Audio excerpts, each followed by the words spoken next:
வணக்கம். இன்னைக்கு அதிரன் சோம்ல ஒடிசால புவனேஸ்வரில் கோல் இண்டியா ஸ்பான்சர் பண்ண ஹாஃப் மாரத்தான் வந்து பார்க்க போகிறோம். இந்த ப்ரோக்ராம் பார்த்திங்கன்னா புவனேஸ்வரில் இருக்க கலிங்கா ஸ்டேடியமில் வந்து ஃபுல்லாக வந்து கண்டக்ட் பண்ணியிருந்தாங்க. இந்த கலிங்கா ஸ்டேடியமில் தான் நமக்கு வேர்ல்டு கப் வந்து ஹாக்கி வந்து இங்கே தான் நடந்துச்சு. இந்த மாரத்தானில் நம்ம பார்ட்டிசிபேட் பண்ணுறதுக்கு முன்னாடியே பர் ஹெட்டுக்கு 200 கொடுத்து நம்ம ஆன்லைனில் வந்து நம்ம இதை ரெஜிஸ்டர் பண்ணணும். ஒரு பார்கோட் வந்து நமக்கு கொடுப்பாங்க. மொத்தமாக இங்கே 4 கேட்டகரியில் இந்த ஹாஃப் மாரத்தான் வந்து கோல் இண்டியா வந்து கண்டக்ட் பண்ணியிருந்தது. 21 கிலோமீட்டர்ஸ், அதுக்கப்புறம் 10 கிலோமீட்டர்ஸ், 5 கிலோமீட்டர்ஸ், அதுக்கப்புறம் ஒரு ஃபன் ரன் மாதிரி 1.5 கிலோமீட்டர்ஸும் வந்து வச்சுருந்தாங்க. ஹஸ்பண்ட் வந்து கோல் இண்டியா சப்சிடரியில் ஒர்க் பண்ணுறதுனால அவரும் வந்து பார்ட்டிசிபேட் பண்ணியிருந்தார். 5 கிலோமீட்டர் ஆல்ரெடி ரிசர்வ் பண்ணி வச்சுருந்தா நம்ம பார்கோட் எடுத்துகிட்டு எத்தனை கிலோமீட்டர்ஸ் வந்து நம்ம பார்ட்டிசிபேட் பண்ணுறோமோ அந்த கவுண்டருக்கு போய் நம்ம கொடுத்தோம்னா இந்த மாதிரி அதுக்கு தேவையான பிப் கிட்ட வந்து நமக்கு வந்து தராங்க. எக்கச்சக்கமான பேர் வந்து இதில் ரிஜிஸ்டர் பண்ணி பார்ட்டிசிபேட் பண்ணியிருந்தாங்க. இப்போ ஒவ்வொரு நாளும் வந்து ஒரு 4 to 5 டேஸாக வந்து இந்த கிட்டு வந்து கொடுத்துட்ருந்தாங்க. நிறைய பேர் வந்து கலெக்ட் பண்ணிகிட்டு இருந்தாங்க. அப்படியே அங்கேருந்து நம்ம ஸ்டே பண்ணியிருக்க ஹோட்டலில் வந்து வந்தாச்சு கலெக்ட் பண்ணிவிட்டு. நாங்கள் இந்த புவனேஸ்வரில் இருக்க சாண்டி ஸ்டவர் அப்படிங்கிற ஹோட்டலில் வந்து ஸ்டே பண்ணியிருந்தோம். அங்கேருந்து இந்த கலிங்கா ஸ்டேடியம் வந்து பக்கத்தில் தான் இருக்குது.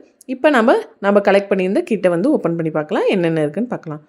ஃபர்ஸ்ட் வந்து கோல் இண்டியா இந்த ஹாஃப் மாரத்தான் போட்டு இதில் வந்து நமக்கு வந்து ஒரு கேப் வந்து எல்லோ கலர் கொடுத்துருந்தாங்க. கிட் ஃபுல்லாகவே நமக்கு வந்து எல்லோ கலர் தான், நம்ம சிஎஸ்கே மாதிரியே தான் இருக்கும். அடுத்ததான் வந்து நமக்கு ஒரு டிஷர்ட், அதில் வந்து பேக் சைடில் வந்து இந்த மாதிரி கோல் இண்டியா அப்படின்னு போட்டு 50 இயர்ஸ்ன்னு கொடுத்துருப்பாங்க.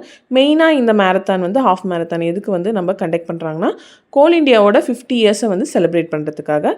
கோல் இண்டியா கனெக்ட் பண்ணியிருக்க இந்த ப்ரோக்ராமோட அம்பாசிடர் பார்த்திங்கன்னா சாய்னா நெக்வால். அவங்க தான் வந்து எல்லா கேட்டகரியும் வந்து இன்னாக்ரேட் பண்ணி வச்சுருந்தாங்க. இப்போ 5 கிலோமீட்டர்ஸ் கேட்டகரி வந்து மாரத்தான் வந்து ஸ்டார்ட் பண்ணிட்டாங்க. ஒவ்வொரு கேட்டகரிக்கும் ஒவ்வொரு டைம் ஸ்லாட் வந்து அலோகேட் பண்ணியிருந்தாங்க. அதுபடி தான் போச்சு. 5 கிலோமீட்டர்ஸ் வந்து 7 o'clock அந்த மாதிரி வந்து ஸ்டார்ட் பண்ணாங்க. எல்லாம் ஃபினிஷ் பண்ணால் ஃபினிஷ் பண்ண எல்லாருக்குமே நமக்கு வந்து மெடல் தராங்க கோல்டு கலரில். அப்புறம் நிறைய ஈவெண்ட் எல்லாம் நடந்துட்டு இருந்தது. இதில் பார்ட்டிசிபேட் பண்ணுற எல்லாருக்கும் நடுவில் தண்ணி கொடுத்தாங்க. அதே மாதிரி சின்னதாக வந்து எல்லாருக்கும் ஸ்நாக்ஸ் பாக்ஸ் வந்து கொடுத்தாங்க. நிறைய யங்ஸ்டர்ஸ்லேருந்து நிறைய பெரியவங்க வரைக்கும் எக்கச்சக்கமான பேர் வந்து இதில் பார்ட்டிசிபேட் பண்ணாங்க, ஏஜ் டிஃப்ரென்ஸ் இல்லாமல். இந்த ப்ரோக்ராமோட மெயின் மோட்டிவ் என்னென்னா fitness, health and community engagement. இதை வந்து வலியுறுத்தி தான் இந்த ஃபுல் ப்ரோக்ராமும் வந்து கண்டக்ட் பண்ணியிருந்தாங்க. ஒவ்வொரு கேட்டகரியிலையும் வின் பண்ண 10 பேரை வந்து செலக்ட் பண்ணிவிட்டு அவங்களுக்கு சாய்னா நெக்வால் கையால் வந்து ப்ரைஸ் டிஸ்ட்ரிபியூஷன் நடந்தது. மோர் தென் 45 lakhs rupees வந்து இங்கே வந்து ப்ரைஸ் மணியாக வந்து கொடுத்துருந்தாங்க. உங்களுக்கு இந்த ஷார்ட்ஸ் வீடியோ ரொம்ப பிடிச்சிருக்குன்னு நம்புகிறேன். மறக்காமல் அதிரன் சோமை சப்ஸ்கிரைப் பண்ணிவிடுங்க. நெக்ஸ்ட் வீடியோவில் சந்திக்கலாம்.